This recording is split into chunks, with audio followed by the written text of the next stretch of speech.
What we have allowed is legal permanent residents and DACA recipients now to become police officers. But I am tired of the right wing twisting these things. They put it out on Facebook.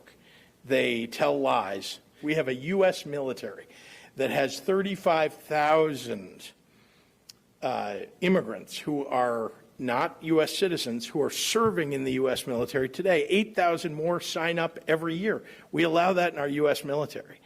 We allow it in a couple of other states, and more states are adding on to this list of states that are allowing legal permanent residents. So I'm proud that we are doing this. I think it's the right thing to do. It's also good for our police departments. And oh, by the way, the Fraternal Order of Police has supported it. So there's Governor J.B. Pritzker in the state of Illinois boasting about HB 3751. And according to, I'm reading from Center for Immigration Studies, which is, of course, a pro-immigration regulation website, says the Illinois House and Senate passed and Governor J.B. Pritzker signed into law HB 3751 legislation allowing non-citizens, including illegal alien beneficiaries of the Obama administration's Deferred Action for Childhood Arrivals, which you have known as DACA, quasi-amnesty to be employed as police officers and deputy sheriffs in Illinois. That's what the Center for Immigration Studies says about it. Let's speak to somebody who is in the Illinois Senate about it. Our friend, Illinois State Senator of the 54th District, Jason Plummer, joins us now. Jason, thanks for being here with us today. It's good to have you here. Thanks for having me, Annie. How are you? I'm doing okay. This is one of these bills. I'm just going to tell you straight off. I see both sides. I know that there were many Republicans in the House that did vote in support of this, including Republican representatives who are in law enforcement currently. I see kind of both sides of this, but you have a specific take on it, and I wanted to give you the opportunity to respond to Governor Pritzker's condemnation of Republicans who are bemoaning this on social media, of all places. That's where people talk, Governor. Jason Plummer, what do you think about HB 3751 and what it means for the state of Illinois? Well, I think it says a few things about the state of Illinois. I think, the governor wants to pretend like he doesn't participate in partisan rhetoric and everything that we're saying are lies. The reality is this just comes down to a fundamental belief of, Senate Republicans, and that's a pretty simple thing that we think that you should be a citizen, a U.S. citizen, before being handed a badge and a gun and arrest authorities over U.S. citizens. I think that's a fundamental belief. I think it makes a lot of sense. And the governor wants to kind of present some different analogies that I think are far from accurate and actually go against his ultimate claim. So the difference between what the situation was in the state of Illinois before this bill was signed into law and after it was signed into law. Talk to us in the most simplest of terms. What did this bill do in the state of Illinois when it comes to who can and cannot be a police officer? Well, it empowers, like I said, local agencies and departments to put onto the streets with a badge and a gun and arrest authorities, non-citizens.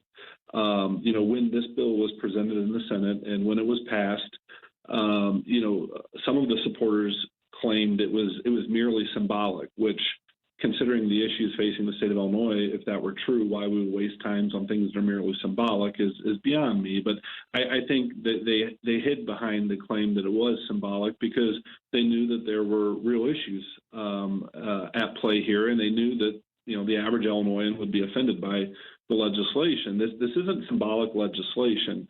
What it does is it puts a mandate on all local law enforcement departments in Illinois.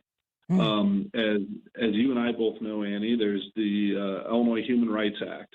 And under the Illinois Human Rights Act, it's a civil rights violation in the state of Illinois for any employer to refuse to hire an applicant because of their citizenship or work authorization status. So to say it's symbolic because, departments wouldn't be forced to do this, and if departments didn't want to do it, they wouldn't have to.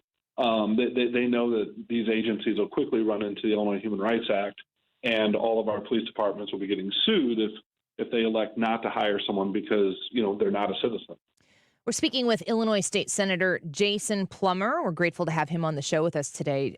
Senator, I talked to two different sheriffs in the state of Illinois, across the state of Illinois, not local to here, that were articulating to me the conundrum that exists with this specific bill, matched with the incredible police shortage that we have in the state of Illinois. And it's the reason why that I look at this and I can kind of see both sides of the issue is because Illinois has created such an anti-police, at least politically, an anti-police climate here. There's no wonder to me that we have a police shortage.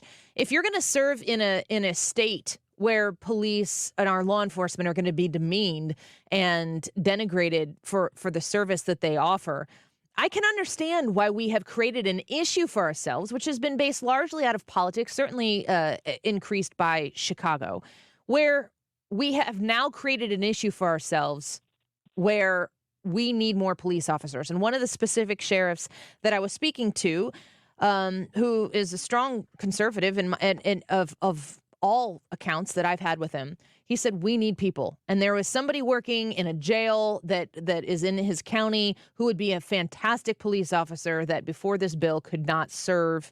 They would still go through the same hiring processes that any other police officer would do. There's no illegal immigrant who's going to now be able to gain access to a gun. I think that there is a problem here that needs to be solved. Maybe this wasn't the right way to do it, but I just wondered what your thoughts and reactions were to that perspective on the issue. Well, it's Illinois, so there's a lot of problems to solve, and I think you're correct. I mean, no one has been louder in the state Senate than me when it comes to what state policy is doing to local law enforcement. That's right. I mean, when I was a senator in the 54th district, I represented all or part of 8 counties, and in 4 years, I had 5 sheriffs leave because of public policy. And now in the 55th, I represent all or part of 11 counties. I've already had 1 sheriff leave, and they're not leaving because they're retiring to the beach. They're leaving because they don't want to deal with public policy. So, recruitment is a real problem. Retaining existing officers is a real problem. The solution, filling these gaps that we have in our departments and our agencies with folks who are not U.S. citizens and giving them a badge and a gun and arrest authority over U.S. citizens, I think is the wrong solution. And ultimately, it's a Band-Aid because, maybe Governor Pritzker and his legislative allies think less of these immigrants than I do, but they're going to be fearful of the same exact things that current police officers are fearful of. So we're broadening the pool briefly, but we still haven't fixed these structural issues that's harming our law enforcement agencies across the state. As far as the sheriff that mentioned, the need to fill his ranks, I think that you would find sheriffs across the state that would agree with that. I think our municipal agencies, totally agree with that as well. The problem that we have is, once again, Governor Pritzker and his legislative allies push legislation that they, again, say is symbolic. They say that there's rules in place that would prevent, certain people from becoming law enforcement officers. And the fact of the matter is, when it's signed into law, you find out those things aren't true. A lot of people are claiming, illegal immigrants are going to be police officers. I'm not one that claims that. I've corrected people on that matter. However, I would say that this law does allow people who entered the country illegally, who then went through the DACA program, to become law enforcement officers. And I think that's concerning to a lot of Illinoisans. Yeah. Senator, I think what this is a bad solution to an even worse problem. And this is where Illinois has really found itself. I mean, you are an advocate and fighter for conservative values out of the 55th district. I apologize for getting your new redistrict wrong earlier in the 54th, where you were previously located. But Illinois has, we've got another opportunity. Election season is starting up again here. And you can't. Winning a Republican race in Illinois is not the same as winning it in Missouri. There's a distinct difference in the way business is done in Illinois versus the way business is done in Missouri. And there's a lot of disenchanted people in our state, Senator. I want to know what you want to tell those individuals about any semblance of hope that a moderate to conservative voter in southern Illinois, in northern Illinois, heck, across the state. Is there any hope that you can offer about how we have to get to the place where we don't have to give bad solutions to worse problems, where we can actually start turning the state around? Well, I don't know how much time we have, Annie, but I could talk on that for a while. You take the time you need. Yeah, briefly, I think there's 3 points I want to highlight. Okay, so point number one is, I don't care if you're Republican, Democrat, conservative, liberal, whatever. I think rational people will recognize that one thing that has made America great, one thing that has made our individual states great over the course of time is a healthy two-party system of government.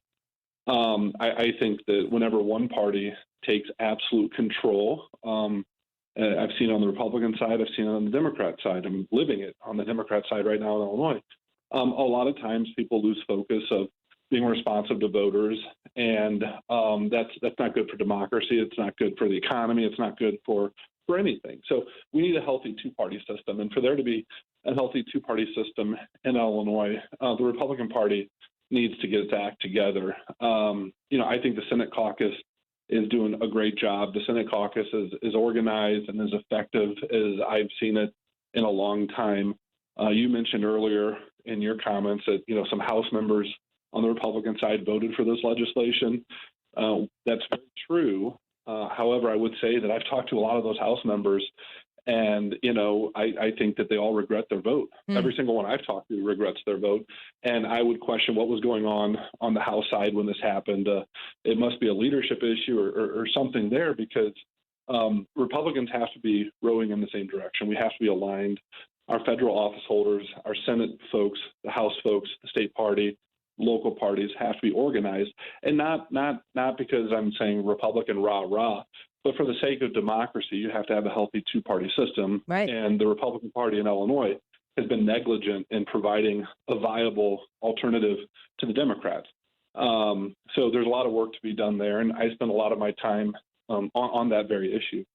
Second thing I'd highlight is, you said the way things are done in Missouri, the way things are done in Illinois are maybe two different things. True, and a lot of things have changed over a couple decades.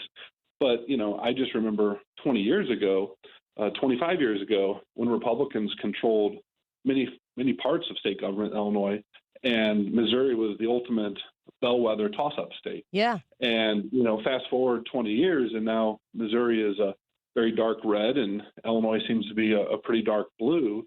I don't think the people of Illinois or the people of Missouri have changed as dramatically as the politics seem to have changed. I think a lot of that goes to the system of government and how those states are operating. So once again, while Illinois is very blue today, I don't think it necessarily has to be very blue tomorrow. Both states in the metro area have showed that their politics can trend pretty heavily in a pretty short fashion.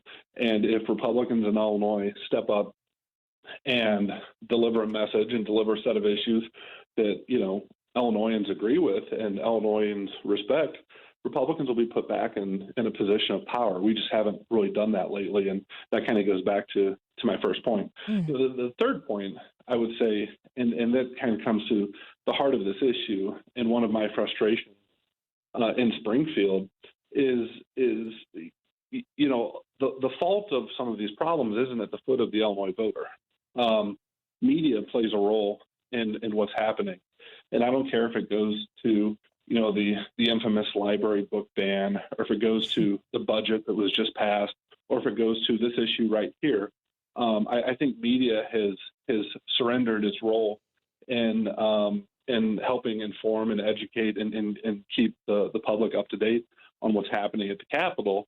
And you have people like Governor Pritzker, who will seize the bully pulpit and is shameless in advancing things that are not accurate and frankly dishonest. And so the media needs to step up in its role of holding elected officials accountable and making sure that they're looking out for the people of the state, because we've got a lot of work to do, and we can't, unfortunately, trust all of our elected officials in Illinois to do the right thing. And this example right here is a perfect example of the governor completely misleading people. As someone who served in the Navy, I cannot tell you how offended I am by the governor, as someone who served next to people in military uniform who was not a U.S. citizen, for the governor to use that analogy to this scenario as two entirely different things.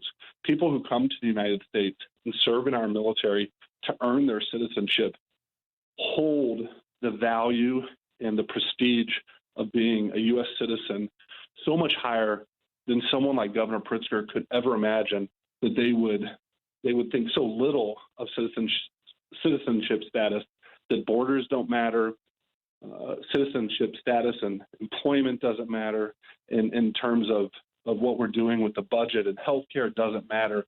I mean, people who serve in the military to earn their citizenship, that citizenship means something to them. They wrap themselves in the U.S. flag. And someone like Governor Pritzker couldn't even fathom something like that. He thinks so little of what it is to be a U.S. citizen. I'm tracking right there with you, and it is hard to watch the way he is just single-handedly taking this state so far to the left. Of course, with the support of the Springfield legislature, but you're right, the two-party system needs to be revived in the state of Illinois, and a unified Republican Party is where it starts.